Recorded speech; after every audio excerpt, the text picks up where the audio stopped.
ڕێز و سڵاو بۆ ئێوە بینەران و بیسەرانی خۆشەویستی تەلەڤیزیۆنی کۆمەڵە لەگەڵتەندان بۆ پێشکەشکردنی گەشتی هەواڵەکانی ئەمڕۆ ڕۆژی یەکشەمە.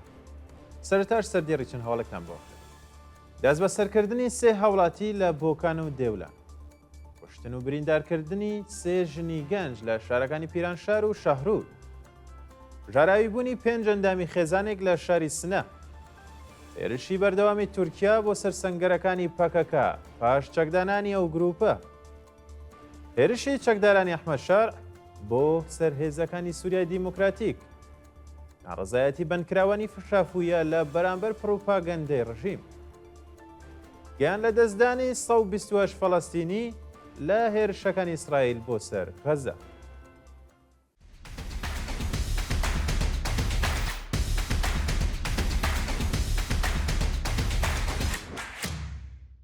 دەست بە سەرکردنی سێ هاوڵاتی لە بۆکان و دێولان. ڕۆژی شەمە 21 پوشپەر سێ هاوڵاتی بەناوەکانی ئیسماعیل چووکەڵی، فریاد چاوشینی و محەممەد ئەڵڵا ڕەزایی لەلایەن هێزە ئەمنیەتیەکانەوە لە شارەکانی بۆکان و دێولان دەست بەسەر کرا.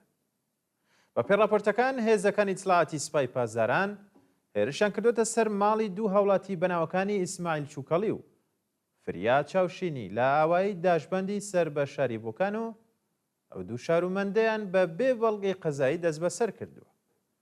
ئەو کاتیش هێزە ئەمنیەتیەکانی دێولان بە شێوەی نایاسایی هاوڵاتیەکیان بە ناوی محەممەد ئەڵڵا ڕەزایی بە توندوتیژیەوە دەست بەسەر و بۆ شوێنێکی نادیار گواستۆتەوە. تا کاتی داڕشتنی ئەم هەواڵە هیچ زانیاریەک لەسەر هۆکاری بەندکرانیە و سێ شارومەندە لەبەردەستدانیە. کوشتن و بریندارکردنی سێ ژنی گەنج لە شارەکانی پیرانشار و شاهرور.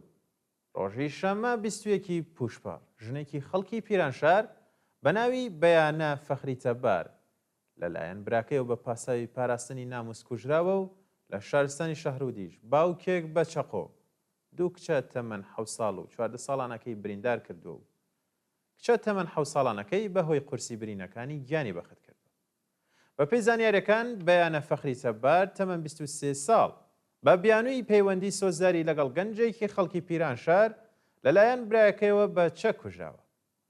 تاوانبار لەلایەن پۆلیسەوە دەست بەسەر کراوە و چالاکانی مافی ژن سەبارەت بە ئەگەر یازدەدکردنی ئەو تاوانبارەش هۆشداریان بە دەستگای قەزایی داوە.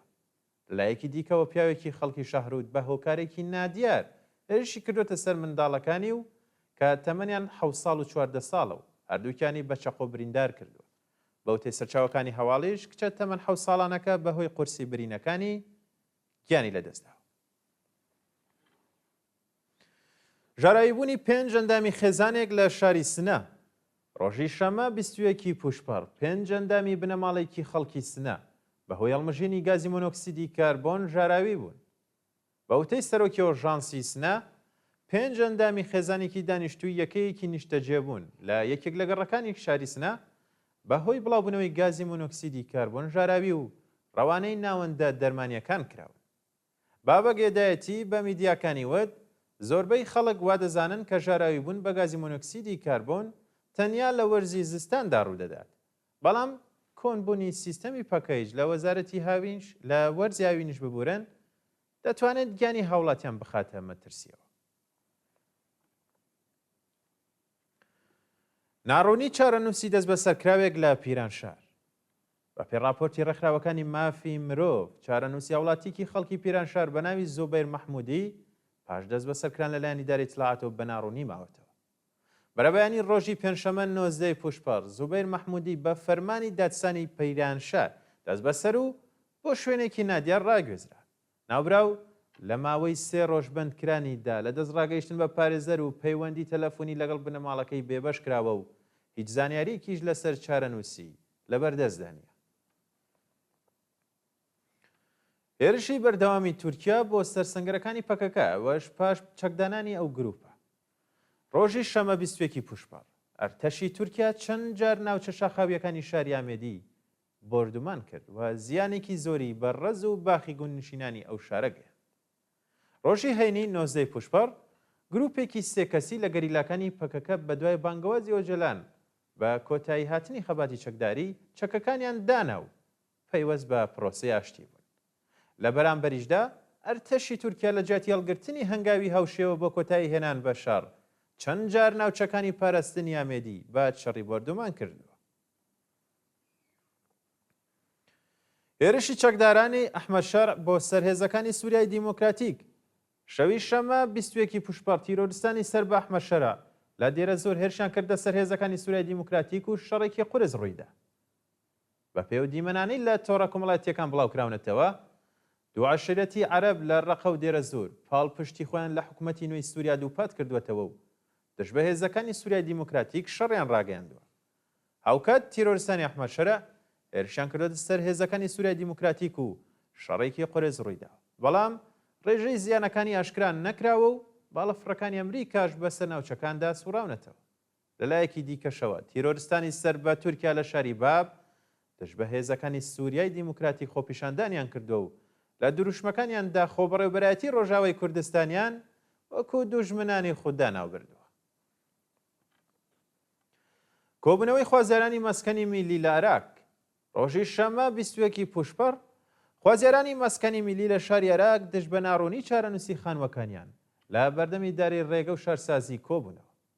بە وتەی ناڕازیان شرکەتی کەیسۆن بەرپرسیاری دروستکردنی 8112 یەکەی نیشتەجێبوون لە ئەستۆ گرتووە و بەهۆی نەبوونی سەرچاوەی ماڵی بەڵێنی داوە 2300 یەکەی نیشتەجێبوونی ڕادستی خوازیارانی مەسکەنی میلی بکات. بەڵام پارەی پێویستی لە خەڵک وەرگرتووە و هێشتا پرۆژەکەی تەواو نەکردو و بەڕێوەبەرانی شرکەتیش داوای پارەی زۆرتر لە خەڵک دەکەن.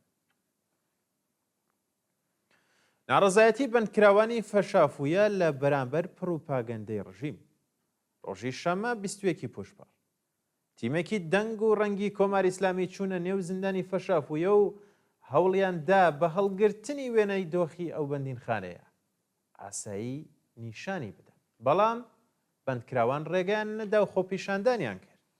بە پێ راپۆرتی دادبان حیشمەتوڵڵا حەیاتوڵغەیب سەرۆکی زیندانی فەشافویە هاوڕێ لەگەڵ تیمێکی دەنگ و ڕەنگی کۆماری ئیسلامی هەوڵیانداوە راپۆرتێک لە سەر بارودۆخی ئاسایی بەندکراوانی ئەو زیندانە تۆمار بکەن و بە خەڵک بڵێن کە هەموو شتێک لەو بەندینخانەیە باشە و بەندکراوان کەم و کورتیان نییە. بەڵام بەندکراوان بە کۆبوونەوە وتنەوەی دروشمی مەرگ بۆ دیکتاتۆر وەڵامی پروپاگەندەی حکوومەتیان داوەتەوە. ڕەفاندنی 5 شارومەند لە خاش و دێلفان ڕۆژی شەمە 21 پوشپەر 4 شارومەندی بەلوچ لە شارستانی خاش و هەوڵاتێکی خەڵکی شارستانی دێلفان لەلایەن هێزەکانی حکوومەتەوە ڕەفێنراون.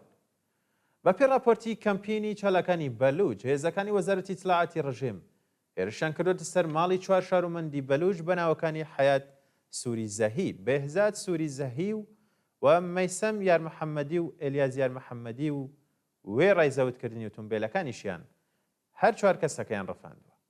لەلایەکی دیکەوە گەنجێکی خەڵکی دێلفان کە هێشتا ناسناوی ئاشکرا نەکراوە بە تۆمەتی تێکدانی بیرروڕای گشتی لەلایەنی دارایی ئیتلاعاتەوە دەست بەسەر و بۆ شوێنێکی نادیار ڕاگوێزراوە. سەپاندنی سزای تازەی زیندان بەسەر مستەفا تاجزادە لە زیندانی چارانی گەورە. هۆشەنگ پوربابایی پارێزەری مستەفا تاجزادە لە وتوێژ لەگەڵ ڕۆژنامەی شەرق داوتی ئەو بەندکراوە لە پەروەندەیەکی تازەدا بە 5 ساڵ زیندانی دیکە مەحکوم کراوە. مستەفا تاجزادە لە ساڵی 1970 هەتاوی بە 7 ساڵ زیندان سزا درا و لە ساڵی 1400 هەتاویش بە تۆمەتی تەبلیغ دژی نزام و هەوڵی تێکدانی ئەمنیەتی وڵات بە 5 ساڵ زیندان مەحکوم کرا.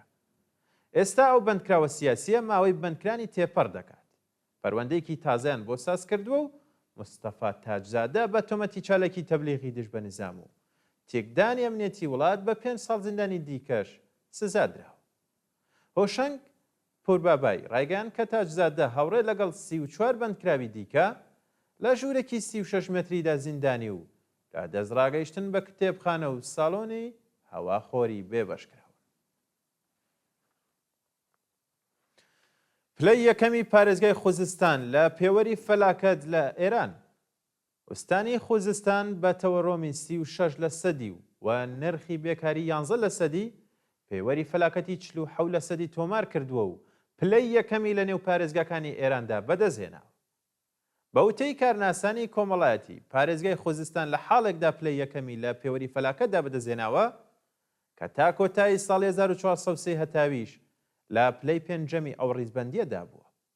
هەروەها پارێزگەکانی کرمان و لۆڕستان بە تۆمارکردنی 45% پێوەری فەلاکەت لە پلەکانی 2/3 ئەو ڕیزبەندیەدا جێیان گرتووە. کۆچکردنی ساڵانەی 1800 پەرستار لە ئێران. سەرۆکی ڕێکخراوی نیزام پەرستاری ئێران ڕایگەیاند ساڵانە 1800 پەرستار بەهۆی خراپی دۆخی پیشەی و معیشەتی بۆ وڵاتانی دیکە کۆچ دەکەن. ئەحمەد نەجاتیان سەرۆکی ڕێکخراوی نیزام پەرستاری لە وتوێژ لەگەڵ دەنگ و ڕەنگی ڕژێم ڕایگەیاندووە هەر ساڵ 1800 پەرستار لە ئێران کۆچ دەکەن. پەرستارێکی ئێرانی لە ئەڵمان دەتوانێت مانگانە 4000 یۆرۆ وەربگرێت و لانیکەمی ژیانێکی ئاسایی بۆ خۆی دەستەبەر بکات. لە حاڵێکدا پەرستارانی ئێران لە ژێر هێڵی هەژاریدا دەژین. ناوبراو کۆچکردنی کادری دەرمانی بۆ دەروی وڵات بە یەکێک لە کێشە سەرەکیەکانی کۆماری ئیسلامی ناوبرد و داوای لە بەرپرسانی حکومەت کرد کێشە و گرفتەکانی ئەو چینە زەحمەت کێشە چارەسەر بکەن. گیان لە دەستدانی 128 فەڵەستینی لە هێرشەکانی ئیسرائیل بۆ سەرکەرتی غەزە. ڕۆژی شەمە 21 پوشپەڕ ئەرتەشی ئیسرائیل لە چەند لاوە هێرشێکی قورسی کردە سەرکەرتی غەزە و لە ئەنجامی ئەو هێرشانەشدا 128 فەڵەستینی گیانیان بەخت کرد. بەپێی راپۆرتی العەرەبیە ئەرتەشی ئیسرائیل بە فڕۆکەی جەنگی، هێلیکۆپتەر، تۆپخانە و پەهباد چەند ناوچەی لە کەرتی غەزە بەردومان کردو و لە ئاکامی ئەو هێرشانەشدا 128 فەڵەستینی گیانیان لەدەستداوە و بەدەیان کەس بریندار بوون. بەوتەی چالاکانی مافی مرۆڤ پەهبادێکی بۆمبڕێژکراوی ئیسرائیل خۆی کێشاوە بەنێو خێوەت یاوەرەکانی غەزە و بە هۆیەشەوە دەیان کەس بوونەتە قوربانی. لە ڕووداوێکی دیکەدا سەربازانی ئیسرائیلی یاوەرەکانی کەرتی غەزەیان لە کاتی وەرگرتنی یارمەتی مەرویی داوەتە بەردەستڕێژی گولە و لە ئەنجامی ئەو هێرشەشدا چەندین کەس کوژا و بریندار بوون. بە پەیاماری ڕێکخراوە نێوداوڵەتیەکان بەلایەنی کەم 800 فەلەستینی لە کاتی وەرگرتنی یارمەتی مرۆیی بەهۆی هێرشەکانی ئیسرائیل گیانیان بەخت کردووە. دیداری بەرپرسانی سووری و ئیسرائیلی لە وڵاتی ئازەربایجان ڕۆژی شەمە 21 پوشپەڕ ئەحمەد شەرع و شاندی یاوەری لەگەڵ سەرۆک کۆماری ئازەربایجان دیداری کردو. بڕیارە لەگەڵ بەرپرسانی ئیسرائیل سەبارەت بە پرۆسی پەیوەستبوونی وڵاتە بە پەیمانی ئیبراهیم وتوێژ بکات. هەرچەندە میدیا نێودەوڵەتیەکان مەبەستی ئەو دیداریان ڕێکەوتن لەسەر بابەتەکانی نەوت و گاز ڕاگەیاندووە، بەڵام هەندێک لە سەرچاوەکانی هەواڵ باسییان لە مەترسیەکانی ئەو دیدارانە و پلانی ئیسرائیل بۆ هێرشەکانی داهاتووی بۆ سەر کۆمەری ئیسلامی و پرۆسەی پارچە پارچەکردنی ئێران کردووە. لە کاتی شەڕی 12 ڕۆژەی کۆماری ئیسلامی و ئیسرائیلیشدا هەندێک لە شرۆڤەکارانی سیاسی باسییان لە ئامادەکاریەکانی ئازەربایجان بۆ داگیرکردنی ئازەربایجانی ئێران و کەڵک وەرگرتنی ئیسرائیل لە وڵاتی ئازەربایجان بۆ هێرشی ئاسمانی بۆ سەر ئێران کردهبوو. هاوکاتیش دەوڵەتی تورکیا کاردانەوەی کێوتۆی بەرامبەر بە هێرشەکانی ئیسرائیل بۆ سەر ئێران نیشانداوە و گومان لەوە دەکرێت کە ئیسرائیل پرۆژەی مارشال بۆ ڕۆژهەڵاتی ناوەڕاست هەنگاو بە هەنگاو جێبەجێ بکات. وەڵا بینەرانی خۆشەویست گەشتی هەواڵەکانم پێشکەشکردن کات و ساتێکی خۆش بە هەموو لای.